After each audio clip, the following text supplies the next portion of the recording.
అందరికీ నమస్తే అండి. జున్ను పాలు ఊరి నుంచి జున్ను పాలు వచ్చాయన్నమాట.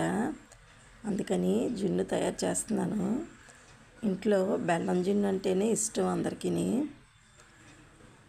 పంచదార జున్ను బాగుంటుంది, కానీ బెల్లం జున్నే అందరికీ ఇష్టం అన్నమాట. ఇవి స్టార్టింగ్ రోజు పాలు అయితే ఒకటికి ఒక గ్లాస్ జున్ను పాలకి 2 గ్లాసులు మామూలు పాలు పడతాయండి. అది రెండో రోజు అలా అయితే గ్లాస్కి గ్లాసే పడుతుంది అన్నమాట.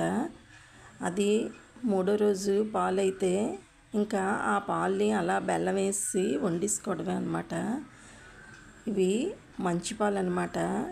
గ్లాస్కి 2 గ్లాసులు మామూలు పాలు వేసుకొని అందులో శొంఠి మిరియాల పొడి, యాలకుల పొడి, శొంఠి మిరియాలు బాగా పొడి చేసుకొని అది యాలకుల పొడి వేసుకుంటే బాగుంటుందండి. ఇంకా వేసుకుంటే జీడిపప్పు అవి కూడా వేసుకోవచ్చు.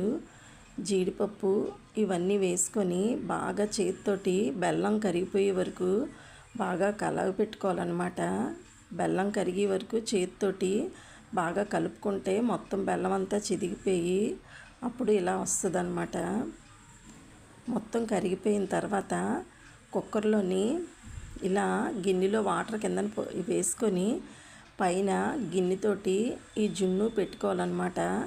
పెట్టి మూత పెట్టుకుంటే ఇలా ఉడికిపోద్దండి. ఉడికిందో లేదో చూడాలంటే ఇలా ఏదైనా చాక్ పెట్టి ఇలా పెడితే మామూలుగా పాల్లో అంటుకోకుండా నీట్గా వచ్చేస్తే జున్ను ఉడికిపోయినట్టు అన్నమాట. ఉడికిపోయింది జున్ను అయితే.